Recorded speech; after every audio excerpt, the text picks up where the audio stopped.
lahumul Fatihah. Bismillahirrahmanirrahim. Qala al-mu'allif rahimahullah ta'ala wa nafa'ana bihi wa bi'ulumihi wa bi asrarihi fid darin amin ya rabbal alamin. Qaluhu adhara kulla syai'in li'annahu al-batin tawa wujuda kulli syai'in li'annahu adh-dhahir. Pasal 141. Allah menampakkan segala sesuatu karena Dia Maha tersembunyi. Al-Batin. Dia menutupi keberadaan segala sesuatu karena Dia Maha tampak. Ya annahu adh-dhahir. Wal awalu wal akhiru wadh-dhahiru wal batin. Allah memiliki nama baik atau asmaul husnahnya al-batin, yang maha tersembunyi. Tak satu pun yang dapat menandinginya dalam segala hal ketersembunyian. Oleh sebab itu Dia menampakkan segala sesuatu dan membuatnya lahir. Di dalamnya tidak ada lagi yang tersembunyi kecuali zat. Allah juga memiliki asmaul husnah al-dhahir, yang maha tampak. Tak satu pun yang menyamainya dalam hal kelahiran, kedohiran. Oleh sebab itu Dia menutupi wujud segala sesuatu atau tidak membuat selainnya berwujud dengan sendirinya. Bahkan seluruh alam semesta ini tidak berwujud kecuali karena wujud. Lahir dimakna tersembunyinya segala sesuatu selainnya, selain Allah. Sehingga tak satu pun yang menandingi penampakannya. Saat itu wujud segala sesuatu akan tertutup dan lenyap. Al-batin bermakna tampaknya segala sesuatu, sehingga tak satu pun yang menandingi ketersembunyiannya. Saat itu wujud segala sesuatu akan tampak dengan wujud. Intinya Allah yang maha hak adalah zat yang maha wujud dan tidak ada wujud selainnya kecuali secara dependen mengikuti wujud. Awalu wal akhiru adh-dhahiru wal batinu wa huwa bikulli syai'in alim. Qaluhu abaha laka antang duro ma fil mukawwanat wa ma'adina laka antakifa ma'adawatil mukawwanat. Uling duru ma'adha fis samawat fatahalaka babal afham walam yakul ungduru as-samawat li'alla yadullaka ala wujudil ajram. Allah membolehkan dirimu melihat apa yang terdapat di alam, namun tidak mengizinkan dirimu berhenti padanya. Karena itu Dia berkata di Al-Quran surat Yunus, katakan, perhatikan apa-apa yang terdapat di langit. Madza fis samawat. Apa saja yang terdapat di langit, bukan berkata perhatikan langit, agar perhatianmu tidak tertuju ke benda langit.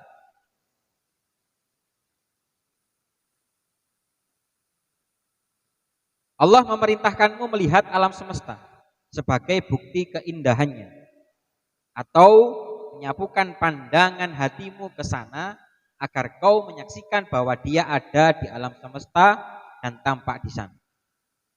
Allah melarangmu untuk menghijab dirimu dengan alam, sehingga kau tidak bisa melihatnya di sana. Allah Subhanahu wa taala berfirman, katakan, perhatikan apa yang terdapat di langit. Dalam kitab Lataiful Minan disebutkan, alam semesta yang ditampakkan di hadapanmu bukan untuk kau lihat, tetapi agar kau lihat wujud Tuhan di dalamnya. Kehendak Tuhanmu adalah agar kau melihat alam semesta dengan mata orang yang tidak melihat. Kau melihatnya dari sisi penampakan Allah di dalamnya, bukan melihatnya dari sisi wujud alam semesta itu. Allah membukakan pintu pemahaman atau mengingatkan dan menyadarkanmu atas apa yang dituntut darimu, yaitu melihat yang ada di alam semesta. Allah tidak mengatakan padamu lihat langit-langit, agar tidak menunjukkan kepadamu benda-benda langit saja, sehingga dengannya kau menjadi terhijab dan tidak menyaksikan wujud Allah di dalam.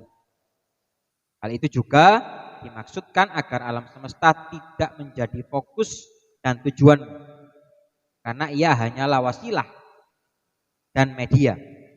Ia hanyalah benda yang dapat dilihat. Bagi para ahli syuhud, alam semesta adalah wahana penampakan Allah Ta'ala. Namun bagi para ahli hijab, alam adalah bukti keberadaannya.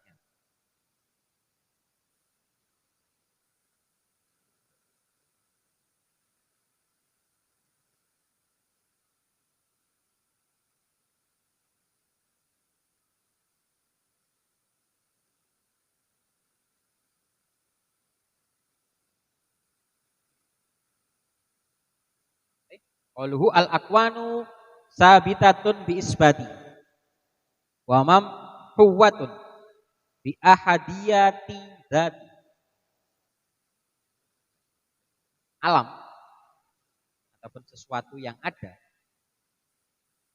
alam ini ada ataupun tetap dengan penetapan Allah, dan ia lebur ataupun lenyap dengan keesaan zat.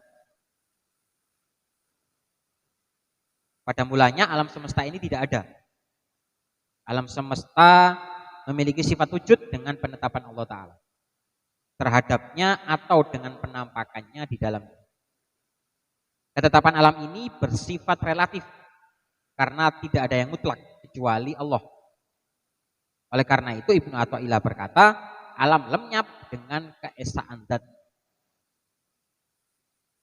Wis tauhid, wis ahadiyat, yo kaget apa-apa, tidak ada, alam semesta ini tidak nyata ataupun fata morgana.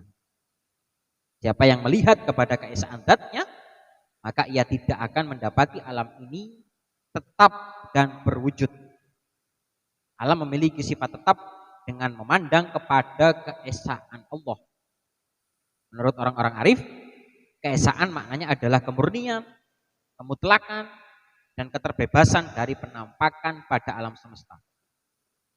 Keesaan dalam arti itu berbeda dengan kesatuan, karena kesatuan ialah penampakan zat yang lahir di alam semesta, sehingga alam semesta menjadi ada berdasarkan adanya yang maha hak di sana. Oleh sebab itu mereka berkata, keesaan umpama lautan tanpa gelombang, sedangkan kesatuan umpama lautan dengan gelombang.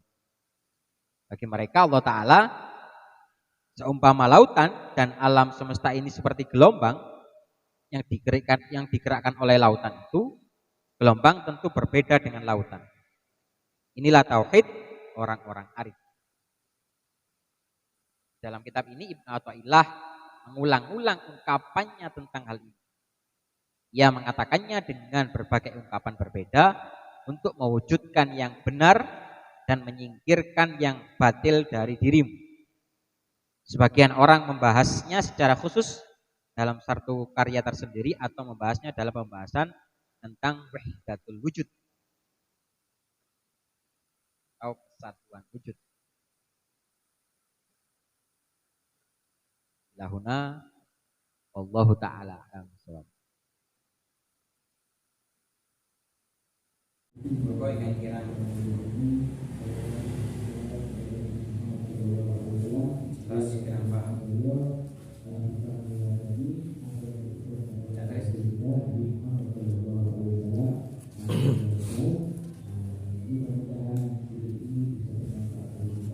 Pasal setunggal 41 kali setunggal 4 kali ini istilahnya kan nerangaken wujude alam niki kan sak temene mboten nyata. mriki ten bab pasal 42 niki dengan istilah niki ngelingaken apa janganlah istilahnya wujude donya kelawan saisine iki dadi dados hijabe dateng pangeran.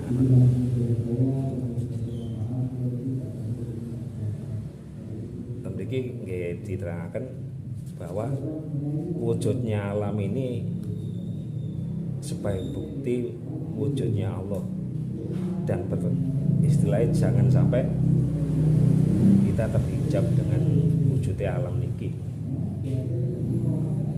Nah maksud sing kula badhe tangletaken niki ngeten. Napa istilahnya sebagai tiang-tiang ingkang proses belajar,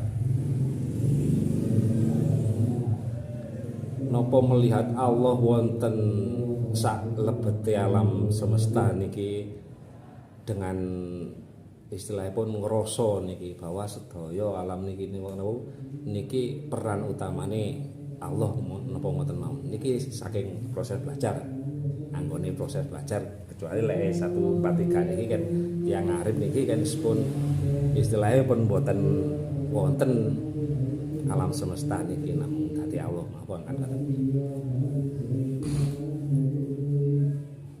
Yang bawah halaman 224 142 yang bukan. Bagi para anjurut, alam semesta adalah wahana penampakan. Namun bagi para ahli hijab, alam adalah bukti keberadaan.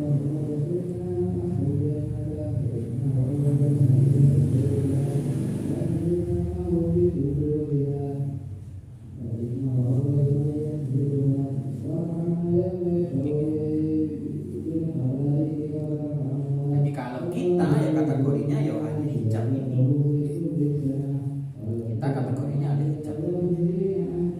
Kan dalam istilahnya pun lek kula matur niku kan dalam proses belajar napa namung ngraosaken bahwa sedaya niki peran utamane Allah ngoten mawon.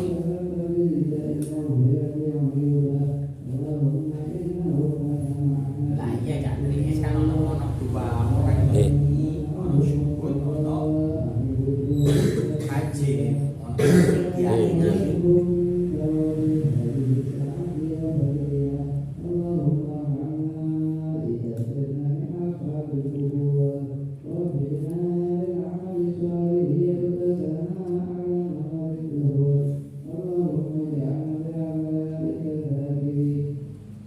Karena ini lah nggak warna ini kan ya ini. Jadi aku sampean sinkron sandalku tok ning ngarep. Lha lek cuwut yo sandal iku Gus Nanang. Lek cuwut. Walaupun sing ketok sandal. Tapi kalau haji, kalau ahli hijab, oh berarti ono Gus Nanang. Sandali ono. Oh tondone ono Gus Nanang. Niki niki.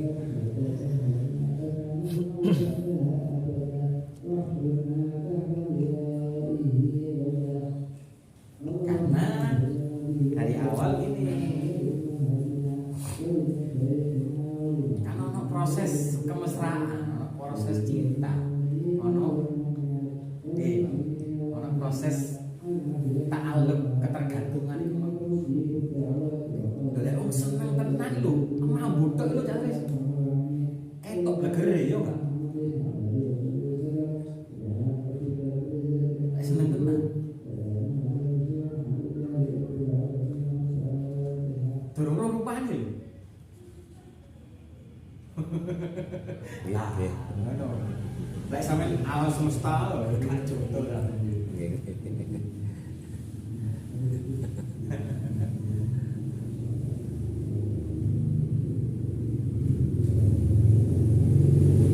Nah, sing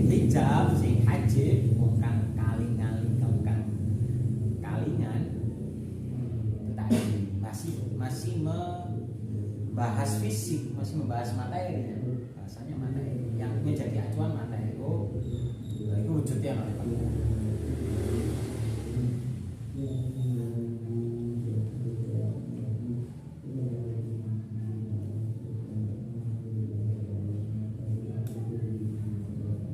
Karena kan lewat hajib loh, bedanya kan gini toh.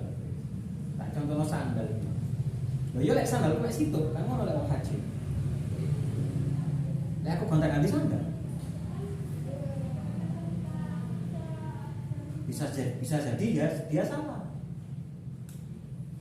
Tapi nek wong suhud wis jelas kenal betul. Gak mungkin sandal yang salah.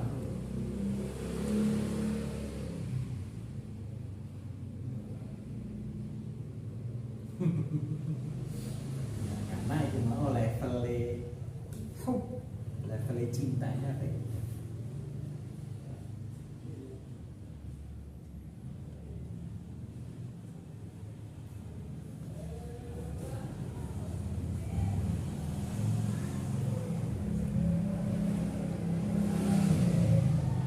Bisa ojo berdalih belajar ojo mlebu masuk aja kita ke pembahasan.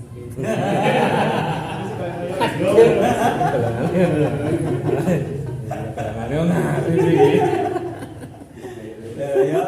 kan ini zikir awake dhewe. Bolak-balik kan iki zikir.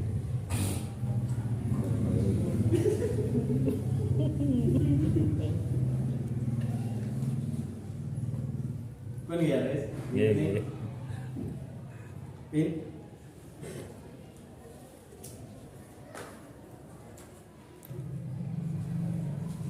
Nah, Bapak Korea, monggo.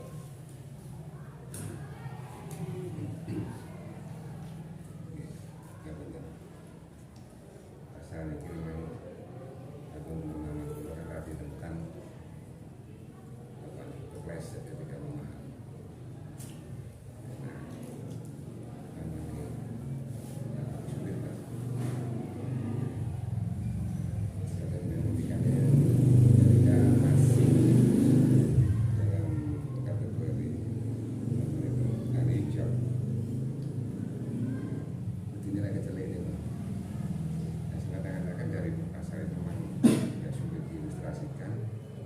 Sulit juga, cuma yang saya tanyakan bagaimana cara mengelola hati untuk tidak terpelesetkan itu beberapa kajian nanti kalau mireng kalau ketika pasal seperti ini sangat siri sangat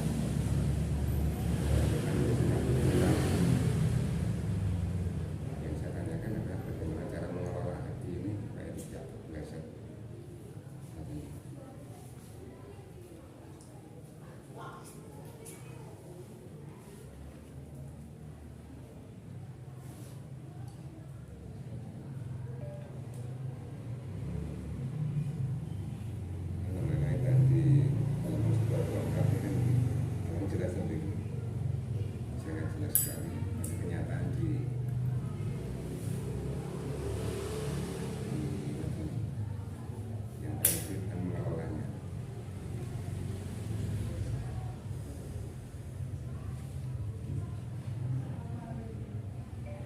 Ya kalau secara global ya tetap kembali ke semu, kembali ke laptop, bil istiqomah wal mujahadah.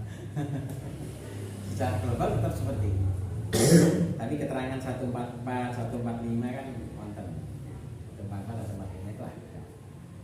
Untuk mengcounter pemahaman ataupun rumongso sing seperti itu di 144, 145.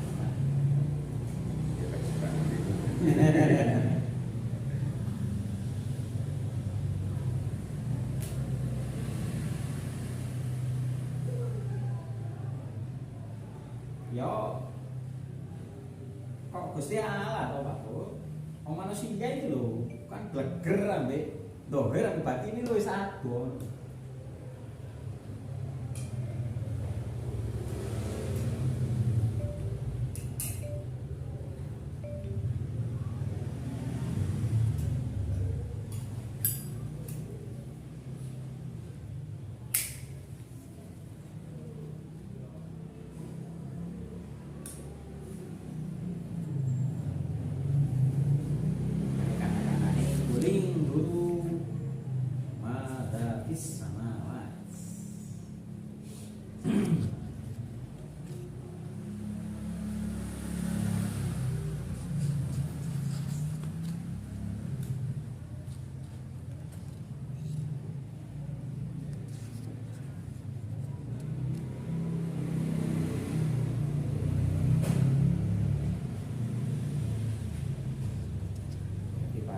undur, bahasa intidor mas tadi.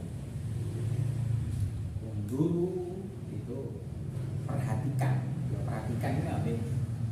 Angen-angen atau yo ini ahli hijab ini kan yo gak syukur menungso jadi itu kan denger-denger.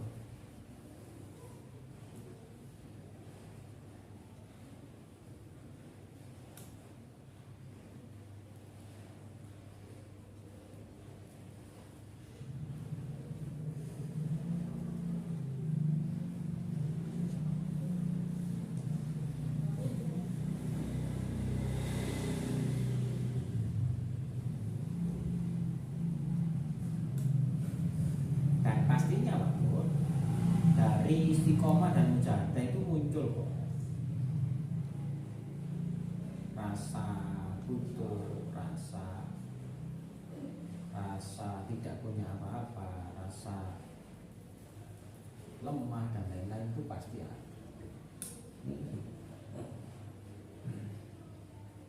Ketika tidak muncul rasa itu berarti yo mungkin bagi pribadi kita sudah istiqomah, sudah mujahadah. Tapi wong awake dhewe wis rumangsa. Kan gak iso lek awake dhewe niti-niti utawa hisab utawa ngangen-ngangen klirune itu lho kan gak cutul, gak temu. Bener Pak Jokowi. Banyaknya pondok deh. Piye carane sholat khusyuk? Tanya itu pondok. Piye carane kita sholat khusyuk?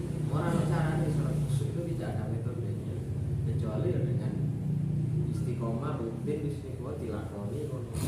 Kalau sing khusyuk masih nonton khusyuk ini ya, pengen dhewe. Awake dhewe gak iso punya metode tertentu untuk bisa membuat cara supaya sholat itu khusyuk. Akhirnya iso awake dhewe iso wis pangkat nglakoni. Tenanan wis niku tok. Wis niku tok. Akhirnya kan pengiran dhewe karena ya angel bagi saya urusan hati. Kalau dibahasakan metodenya, kalau dibahasakan corone ya wis nglakoni niku. Nggak benar kan kenapa ini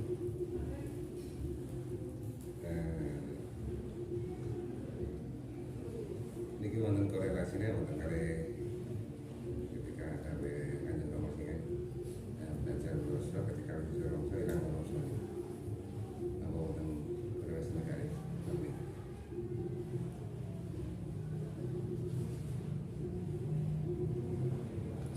Sing masuk korelasinya napa? Bab niki. asal untuk menghilangkan kata-kata itu ketika kita berpikir kita berusaha untuk merasakan akhirnya merasakan yang sesungguhnya sudah nantikan itu pada sisi lain setelah itu kita harus menggunakan rasa wis kalau mau sopokan atau mau berperasaan ini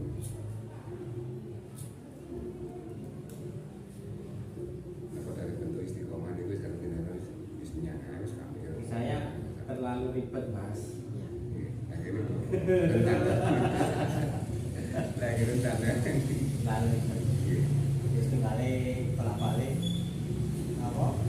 Kasat terus besok pola itu lah yang ribet. bulat itu Karena ya kalau mau digaduh-gaduh cuman pertanyaannya bahasa belajar ngerasa sih. Betul toh? Kan ributnya tuh itu bahasa ngerasa ini sih dirasa nopo. Rasa itu macam-macam, ono rasa penak, rasa wedi, rasa asin. Terus arahnya belajar ngerasa apa ngerasa sini ya. Kan ini ribetnya tuh itu bagian itu loh. Akhirnya ya bahasa jabatan balik ribet rancu. Kak jodoh lah.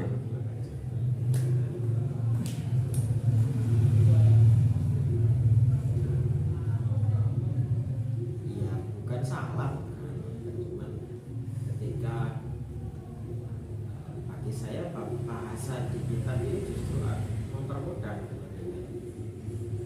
karena ini mau bahasa-bahasa eranya apa itu lebih memang lebih sulit dipahami. Yang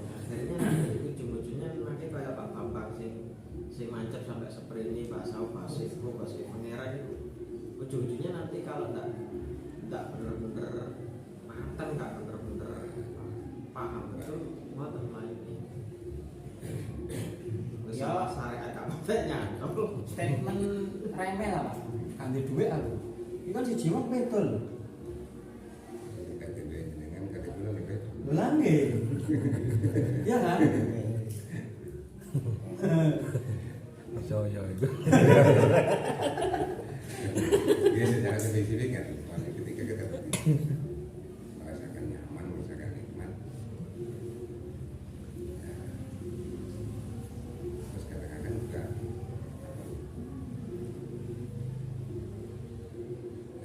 bukan masuk keluar, bukan nikmat dunia, bukan. Apa wonten anda sendiri?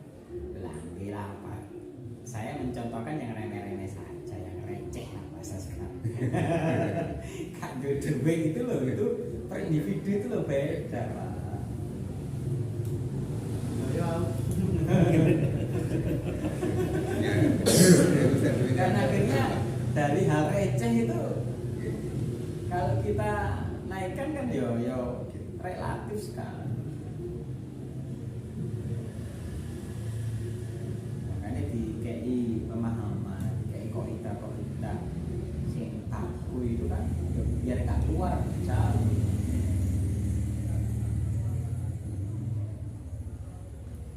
Karena apa yang disampaikan apa dulu nih, jadi kok bahasanya terlalu global, yang benar-benar harus dipahami betul, tidak sebatas dengan otak pemahamannya, tidak hanya dengan kecerdasan pemahamannya atau batin, Bahkan lebih ke waspadaan. Malamnya orang muda itu tak diakal, dicerna, ini itu tidak sesimpel itu. Bahasa, yes, Pak Bambang seperti itu loh. Perkara bahasa pengiran itu loh. Karena itu cara memahaminya tidak simpel dengan otak.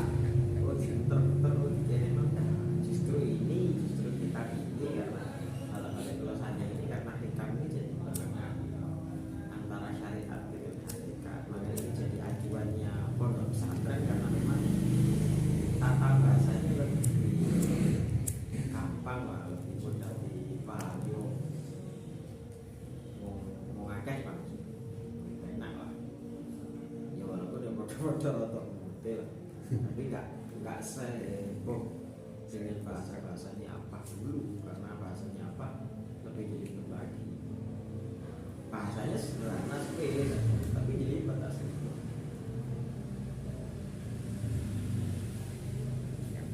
Kan banyak jamaah apa itu rata-rata yang paham kan hanya satu, oh bausit tok. Yang itu kan nggak ada yang paham. Gitu. Kalau ditarik kesimpulan hampir semua jamaah apa zaman biar jiknya tuh lewat si jik tok. Oh bausit apa? Oh bausit Allah. Wes kayak ikut tok. Padahal jila ini itu penjelasannya banyak banget. Bukan salah, wis lah, bukan kita menafikan keterangan-keterangannya apa, jadi kan sudah ada ajuan yang tata bahasanya lebih enak dicerna lewat utek itu loh, wis rada enak lah maksudnya.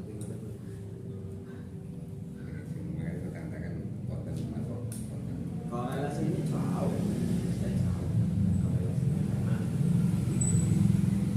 ini yang diterangkan terutama di pasal ini, wow,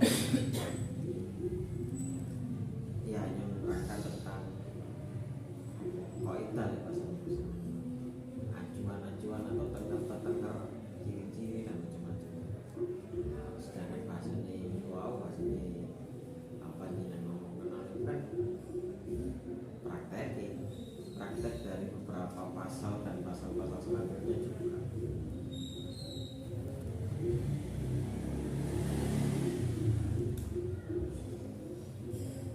Masa rosok sih.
luasnya di sini.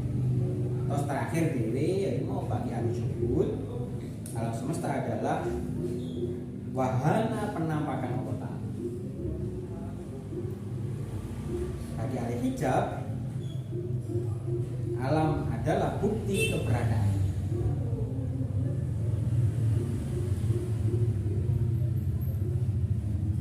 Jadi mau tak kayak contoh itu mau sandalku.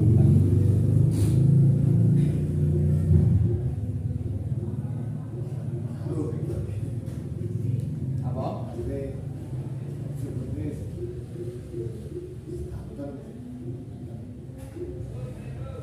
Status bukan enten piye, Mas?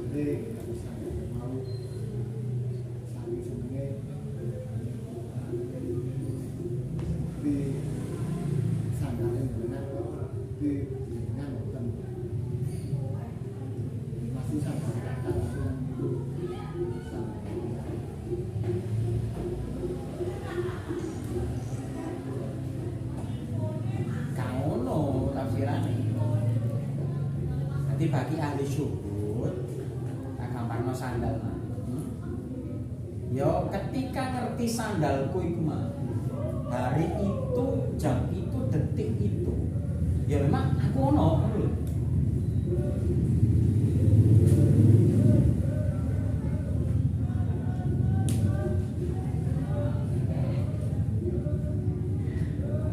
Itu tuh ahli syuhud.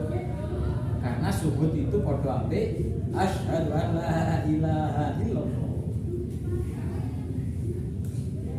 Cari Pak Pur, saksi itu adalah yang melihat,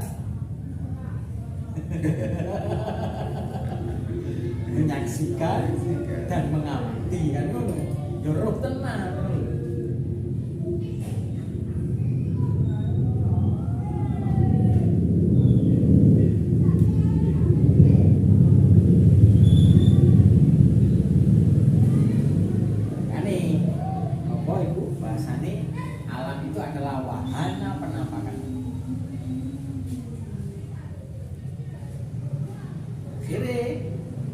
Contoh iki Kak, dudu wong umum lah.